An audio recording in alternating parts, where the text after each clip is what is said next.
नमस्कार, मैं हूं पीएस त्रिपाठी और आप देख रहे हैं हमारा विशेष कार्यक्रम सितारे हमारे। आप सभी दर्शकों का इस कार्यक्रम में स्वागत है। आज चर्चा करने वाले हैं दोस्तों भौम प्रदोष व्रत की। जी, मंगलवार हो और प्रदोष की तिथि हो तो व्रत बनता है भौम प्रदोष, जो सभी प्रकार के कष्टों की निवृत्ति करता है। मगर बड़ा प्रश्न ये है कि इस भौम प्रदोष व्रत या प्रदोष व्रत या भौम व्रत को कैसे करना चाहिए, इसके आराध्य देवता क्या होते हैं, इसकी विधि क्या होती है, इस पर विस्तार से चर्चा होगी। इसके अलावा आपके फोन कॉल्स होंगे, आपकी राशिफल का हाल होगा।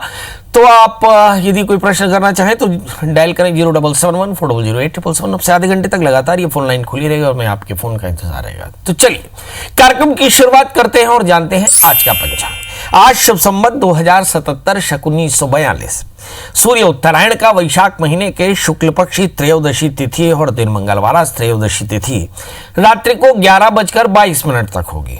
हस्त नक्षत्र होंगे 4:39 तक। आज चंद्रमा कन्या राशि में होंगे। आज का राहु काल होगा 3:15 से 4:52 तक। तो दोस्तों ये तो था पंचांग, और अब बात करते हैं प्रदोष व्रत की, भौम प्रदोष व्रत की और उन ग्रह दोषों को दूर करने वाले भौम व्रत की। आज विस्तार से चर्चा करेंगे। जी हाँ, प्रदोष व्रत कहते हैं जब मंगलवार को त्रयोदशी तिथि पड़ जाए। जी, मंगलवार हो तो भौम और इसमें त्रयोदशी हो जाए तो प्रदोष व्रत। तो मंगलवार को त्रयोदशी पड़ी तो भौम प्रदोष व्रत कहते हैं। प्रदोष व्रत में आमतौर पे भगवान महादेव यानी आशुतोष की सपरिवार पूजा की जाती है। इस दिन व्रत में स्वास्थ्य लाभ होता है और इस दिन व्रत से सारे कष्टों की निवृत्ति होती है। व्रत के प्रभाव से सुख समृद्धि बनती है, सब कुछ मिलता है। इसके अलावा एक व्रत होता है मंगल का व्रत, जिसमें मंगल यंत्र की पूजा होती है और भगवान मंगल के 21 विग्रहों की पूजा होती है। यह भी उसी कारणों से होती है, किसी की शादी ना हो रही हो, किसी को संतान में परेशानी हो, किसी का ऋण बढ़ा हो, किसी की शत्रु बाधा हो, किसी को रोग हो, किसी को चिंता हो, किसी के जीवन में अमंगल हो रहा हो, किसी के जीवन में जबरदस्त मंगल की जरूरत हो, तो मंगल भौम व्रत करना चाहिए। इन्हीं कारणों से भौम प्रदोष व्रत किए जाते हैं। तो आइए सब ये देखते हैं कि क्या सामग्री हो, कैसे हम भगवान की पूजा करें। तो पूजा की सामग्री में धूप, दीप, नैवेद्य, घी, थोड़ा सा सफ़ेद फूल ले लेना चाहिए, माला ले लेना चाहिए। इसमें विशेष करके भगवान शिव की प्रियता के लिए आंकड़े और धतूरे का फूल हो गया। दूध से बनी मिठाइयाँ, पंचामृत, चंदन, सफ़ेद वस्त्र और जल से भरा हुआ कलश, कपूर, बेल पत्र, आरती के लिए थाली, धतूरा, इसके अलावा और जो हवन सामग्री होती है, आम की लकड़ी, ये सारी चीज़ें एकत्र कर ले। और सबसे पहले जल्दी से सूर्योदय से पहले स्नान कर लीजिए। स्नान के बाद भगवान सूर्य को अर्घ्य दे दीजिए। फिर भगवान को सूर्य को अर्घ्य देने के बाद में अपने पितरों का अर्घ्य देने के बाद में, पितरों का तर्पण करने के बाद हाथ में जल लीजिए और संकल्प करिए कि मैं भगवान शिव की सायुज्यता, भगवान मंगल की प्रियता और सभी प्रकार के कष्टों की निवृत्ति के लिए मैं भगवान शिव का प्रदोष व्रत या भौम व्रत करूंगा। और यदि आप मंगल का व्रत करते हैं तो उस स्थिति में मंगल यंत्र की स्थापना करा लें किसी विद्वान आचार्य से, अथवा आप खुद ही मंगल यंत्र की पूजा कर लें, भगवान शिव की पूजा कर लें सपरिवार। पूरे दिन निराहार रहना चाहिए, ऐसा शास्त्र में लिखा है। पर ऐसा लिखा है कि निराहार, फलाहार या यताहार, भगवान के हिस्से में केवल श्रद्धा आती है। श्रद्धा पक्की तौर पे होनी चाहिए। राग, द्वेष, क्रोध, लोभ, काम से मुक्त होना चाहिए। ब्रह्मचर्य का पालन होना चाहिए। मन, बुद्धि, चित्त, अहंकार शुद्ध होना चाहिए। शाम को फिर स्नान करके सफ़ेद वस्त्र धारण कर ले। सूर्यास्त के बाद में जो करीब 2 घंटे का मुहूर्त होता है, यानी 48 मिनट का मुहूर्त होता है, इसमें भगवान शिव का पूजन करना चाहिए। पूजन स्थल को पहले साफ कर ले, गोबर से लीप ले, चौक बना ले। पूर्वाभिमुख या उत्तराभिमुख होकर के भगवान शिव की पूजा करनी चाहिए। और पूजा में भगवान शिव के नाम का जप करना चाहिए। भगवान को षोडशोपचार से पूजन करना चाहिए। शिवोह जल प्रियम, भगवान शिव को जल का अभिषेक जरूर करना चाहिए। यदि आप मंगल व्रत करते हो तो मंगल यंत्र की इसी तरह से पूजा करें और सुंदर गौरी, गणेश, कलश, नवग्रह, षोडश मातृका सबकी पूजा करके और बड़े प्रेम से भगवान शिव की सपरिवार पूजा करके भगवान शिव की प्रियता के लिए शिव महिमन स्तोत्र या फिर शिव स्तोत्र, रुद्राष्टक या शिव चालीसा का पाठ कर ले, अथवा मंगल स्तोत्र का पाठ कर ले। कुशा के आसन में बैठना चाहिए। पूर्वाभिमुख या उत्तराभिमुख होना चाहिए। विधि विधान से साफ, शुद्ध, पवित्र सामग्री होनी चाहिए। एक बात अक्सर हमारे गुरुजी कहा करते थे कि रुग्ण दरिद्री सामान नहीं होना चाहिए। रुग्ण दरिद्री सामान का अर्थ होता है कि मैला कुचैला फूल ना हो, मैले कुचैले आसन ना हो, गंदा आसन ना हो, गंदी धारणा ना हो, थके हुए ना हो, मतलब प्रसन्न चित्त से ओम नमः शिवाय इस मंत्र का जप करते हुए भूख पर विजय पा करके व्रत करते हो तो भगवान शिव की पूजा करनी चाहिए, भगवान को जल अर्पित करना चाहिए और हाथ जोड़ करके भगवान से प्रार्थना करनी चाहिए। भौम व्रत प्रदोष की कथा सुननी चाहिए, आरती करें, पुष्पांजलि करें, हवन करें। ओम ह्रीं क्लीं नमः शिवाय स्वाहा। वैसे हमारे यहाँ पे वरद नाम अग्नि का स्थापन करके यथाशक्ति आप हवन भी कर सकते हैं, पूजा आरती कर सकते हैं, प्रसाद वितरण कर सकते हैं, लोगों को भोजन करा सकते हैं, खुद भोजन कर सकते हैं। पर याद रखिए कि इन दिनों में लॉकडाउन है, आप कोशिश करके घर घर के लोग भोजन कर लें और कहीं गाय कुत्ते को आहार निकाल दें और लोगों के घर में सूखा न भिजवा दें, इतने से भी काम चल जाएगा। तो इस भौम प्रदोष व्रत में 5 काम जरूर करना चाहिए। नंबर 1, भगवान के नाम का जप, यानी भगवान की स्तुति, चालीसा, स्तोत्र या इसके अलावा भगवान का नाम मंत्र ओम नमः शिवाय या ओम अंगारकाय नमः, भगवान के 21 विग्रह मंगल के जप करना चाहिए।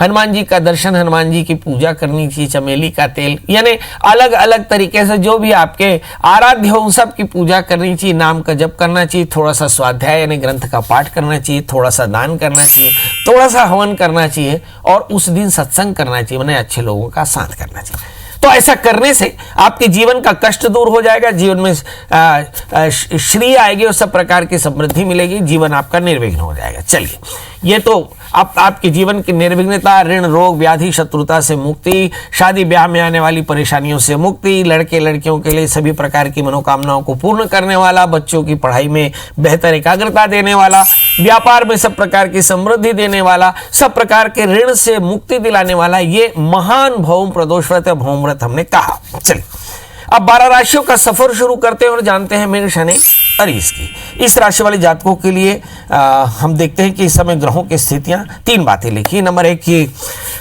थोड़ी सी शॉपिंग हो सकती, जरूरी आलू प्याज इत्यादि। रूटीन में आलस से बिल्कुल ना करें, कंफ्यूज ना है, नए प्रोजेक्ट पे काम कर सकते हैं। वर्क फ्रॉम होम करें तो बहुत अच्छा। बेशक बहुत सारी चीज़ें हिंदुस्तान में खुल रही, पर मैं आज देख रहा था कि 3 तारीख को 2802 लोग, 806 लोग करीब संक्रमित हुए और करीब 2 तारीख को 100 के आसपास में लोगों की मौतें हुई।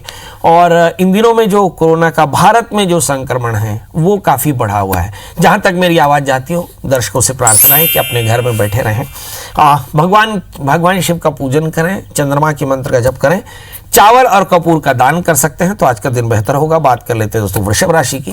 झूठ, कपट और दुर्भावना न रखें। आर्थिक कष्टों के बावजूद खर्च बढ़ सकता है, कर्ज बढ़ सकता है, व्यवसाय में हानि हो सकती है, परिवार में रिश्तों में दूरियां हो सकती है, क्योंकि सारे ग्रह आपके यानी शनि और बृहस्पति दोनों ही 8वें स्थान में बैठे हैं तो तकलीफ हो सकती है। कुल मिलाकर के विवाद से बचना चाहिए। भगवान शिव की पूजा, धतूरे का फूल भगवान शिव में चढ़ाना, ओम नमः शिवाय इस मंत्र का जप करना फायदेमंद होगा। बात कर लेते हैं दोस्तों मिथुन राशि की। इस राशि में राहु लगन में बैठे हैं तो बवाल थोड़ा सा ज़्यादा है, तो मुझे ऐसा लगता है सबसे पहले तो बवाल बिल्कुल ना करें, घर में बैठे। पराक्रम अच्छा है, इस पराक्रम से काम बढ़िया हो जाएगा। हो सकता है आपको बहुत बढ़िया पैसा मिल जाए, मगर कुछ लोगों को एलर्जी हो सकती है, एलर्जी से बचना चाहिए। शुक्र इस समय 12वें स्थान में है। नींद की थोड़ी सी परेशानी, खर्च की वृद्धि और थोड़े से साइनस की परेशानी हो सकती है। बच्चों को एकाग्रता रखनी चाहिए क्योंकि जो पढ़ाई है उसमें लग्नस्थ राहु के कारण बाधा है। शनि की शांति करें, राहु के मंत्र का जप करें, शिव चालीसा का पाठ करें, भगवान शिव का पूजन करें तो कल्याण होगा। बात कर लेते दोस्तों कर्क राशि की। साझेदारी की समस्या हो सकती है पर उसमें समाधान मिल जाएगा क्योंकि शनि 7वें स्थान में स्वग्रही होकर के बैठे हैं। मानसिक आर्थिक संबल बढ़िया रहेगा। कुल मिलाकर के संतान को लेकर थोड़ी चिंता हो सकती है, क्या करें? बृहस्पति के मंत्र जप करें, बड़ों का आशीष लें, पीले फूलों से भगवान का आभरण करें और घर में चुपचाप बैठे रहें, अपना काम करते रहें, कल्याण होगा। बात कर लेते तो सिंह राशि की। इस राशि में देखते हैं कि आर्थिक सहायता के लिए प्रयास होगा, प्रयास सफल होगा। कर्तव्य पालन संकल्प होगा, वो आपका सिद्ध होगा। कमर में या रीढ़ की हड्डियों में थोड़ा सा दर्द हो सकता है, आराम जरूर करें। इस राशि वाले जातकों के लिए देखें कि इस समय शनि 6ठे स्थान में, बृहस्पति पंचमेश होकर के 6ठे स्थान में, अष्टमेश 6ठे स्थान में, मतलब ऋण की समाप्ति हो सकती है, संपत्ति का विक्रय होता है, संतान की चिंता हो सकती है, पेट में तकलीफ हो सकती है। क्या करना चाहिए? गणपति का पूजन करें, संकट मोचन गणपति हैं, गणपति का पूजन करें, गणपति अथर्वशीर्ष का पाठ कराएं, भगवान को दूबी चढ़ाएं, इलायची खाएं, इलायची खिलाएं तो आज का दिन आपके लिए बेहतर होगा। बात कर लेते हैं दोस्तों कन्या राशि की। ये राशि मेरी है इसलिए इस राशि पर मैं थोड़ा विस्तार से बात करता हूं, रोज ही करता हूं। इस राशि वाली जातकों के लिए 3 बड़े काम है कि नए कामों में सहयोग की स्थिति के कारण बेहतर होगा। निश्चित तौर पे ऑनलाइन शादियां करा रहे हैं घर में बैठ करके। जीवन साथी के स्वास्थ्य में थोड़ी सी परेशानी जी, नौकरानी नहीं आ रही है तो लाइफ पार्टनर सभी के लाइफ पार्टनर थोड़े से परेशान होंगे। दोस्तों के साथ विवाद होगा। हाँ, काम ही ऐसा है जिसमें थोड़े से विवाद की संभावनाएं बन सकती, पर विवाद नहीं करना चाहिए। क्या करना चाहिए? भगवान शिव का अभिषेक करें, उड़द या काले तिल का दान करें, इससे आपको फायदा होगा। बात कर लेते हैं दोस्तों तुला राशि की। इस राशि में लिखा है कि भाग्य स्थान में राहु पड़े, बेवजह सामाजिक स्थान पर विवाद हो सकता है, काम में बाधा आ सकती है, आसपास में अनचाहे काम हो सकते हैं। क्या करें? सबसे पहले तो ये देखें कि उलझनों से बचे रहें, विवाद बिल्कुल ना करें, घर में बैठे रहें, भगवान शिव का पूजन करें, भगवान सूर्य को अर्घ्य आदित्य हृदय स्तोत्र का पाठ करें, पंजीरी का दान करें तो आज का दिन बेहतर हो जाएगा। बात कर लेते हैं दोस्तों वृश्चिक राशि की। इस राशि में 8वें स्थान के राहु, पता नहीं मैं कोई 1 साल से कह रहा हूं कि इस राशि वाले जातकों को विवादों से, परेशानियों से, चिंताओं से लगातार 2-4 होना पड़ेगा, पर कोशिश ये करें कि बहुत सोच समझकर काम करें। इस राशि के जातक हमारे देश के प्रधानमंत्री भी है और आप देख रहे हैं कि लगातार अनेक प्रकार की परेशानियां उनके सामने आ रही हैं। तो इस राशि वाले जातकों को चाहिए कि बहुत सोच समझकर निर्णय लें। व्यवसाय के क्षेत्र में या अपने सामाजिक क्षेत्रों में कोई निर्णय लेते समय कोई खतरा न उठाएं, सुरक्षित रूप से कार्य करें, लोगों के बीच में संतुलन बना के रखें ताकि विवाद न हो, वरना उलझ सकते हैं। क्या करें? खीर का दान करें, श्री सूक्त का पाठ करें, भगवान महादेव की आराधना करें, दत्तात्रेय कवच का पाठ करें तो आपका दिन आज बेहतर होगा। बात कर लेते हैं दोस्तों धनु राशि की। लग्नेश बृहस्पति शनि के साथ में धनस्थान में बैठे हैं तो रोजमर्रा के कामों में अच्छी खबरें मिलेंगी, मन खुश रहेगा, मगर आय को लेकर के थोड़े चिंतित हो सकते हैं। आपके सबऑर्डिनेट्स थोड़े से नाराज हो सकते हैं, मिला के रखना पड़ेगा क्योंकि समय राहु एग्जैक्टली 7वें स्थान में, लग्न में केतु, आपका टैलेंट कुल मिलाकर काम आने वाला है। क्या करना चाहिए? कहते हैं कि नासै रोग हरे सब पीड़ा, जपत निरंतर हनुमत बीरा। दिन मंगलवार है, आज हनुमान जी का चालीसा पढ़ लिया जाए, हनुमान जी का दर्शन कर लिया जाए, हनुमान जी की सेवा में रोट चढ़ा दिया जाए, कुछ खा लिया जाए, कुछ बच्चों में बांट दिया जाए तो आज का दिन बेहतर होगा। बात कर लेते हैं दोस्तों मकर राशि की। 12 राशियों में यही एक राशि है जिसमें लगता है कि शनि और बृहस्पति की कृपा है। इस राशि वाले जातकों के लिए देखते हैं कि लग्नस्थ मंगल, शनि के बृहस्पति और शनि के कारण चीजें बेहतर है। मंगल आपके धनस्थान में बैठ गए, काम भी बढ़िया रहेगा, आय की स्थिति अच्छी रहेगी, आपके द्वारा लिए गए निर्णय काफी अच्छे रहेंगे, आत्मविश्वास बढ़ने वाला है, सहयोग से परेशानियां दूर होंगी और व्यापार थोड़ा सा ठंडा हो सकता है। सरकारी मामलों में उलझ सकते, भाई घर से ना निकले, गायत्री मंत्र का जप करें। गायनम त्राणम करोति यह गायत्री थी। ओम भूर्भुवस्सुवः तत्सवितुर्वरेण्यं भर्गो देवस्य धीमहि धियो यो न प्रचोदयात् इदं श्री गायत्री देव्यै नमः। भगवती गायत्री का ध्यान करें, गायत्री के गायन से त्राण मिलेगा। लाल वस्त्र चढ़ाएं, लाल पुष्प चढ़ाएं, पंजीरी का भोग लगाएं, बच्चों में बांट दे तो कल्याण होगा। बात कर लेते हैं मीन राशि की। इस राशि वाले जातकों के लिए देखते हैं कि लग्नेश 11वें स्थान में बैठे हैं। ये मकर राशि के बाद ये दूसरी राशि है जो बहुत फायदे में है। थोड़ी सी परेशानियां हर जगह होती है, इस राशि में बहुत फायदा है। फायदा ऐसे कि लग्नेश 11वें स्थान में, जो इस हिंदुस्तान में 12 राशियों में पैसा कमाई का है, इसमें कमाई आपकी बेहतर होगी, अवसर आपके पास में होगा, काम धाम में रूटीन आपका बढ़िया होगा। कार्यक्षेत्र में आपके सबऑर्डिनेट से थोड़ा सा सावधान रहें। स्वास्थ्य को लेकर के थोड़ी सी सावधानी रखनी चाहिए। बड़ों के स्वास्थ्य का ध्यान रखें। आपके 4थे स्थान में राहु है, परिवार में माता पिता, घर, वाहन थोड़ा सा सब मेंटेन रहे, इस बात का ध्यान रखें। गाड़ियों को, वैसे तो आप बहुत घूम नहीं सकते, पर गाड़ियों को चला करके 10 मिनट स्टार्ट करके बंद कर दें ताकि आपका इंजन सीज ना हो।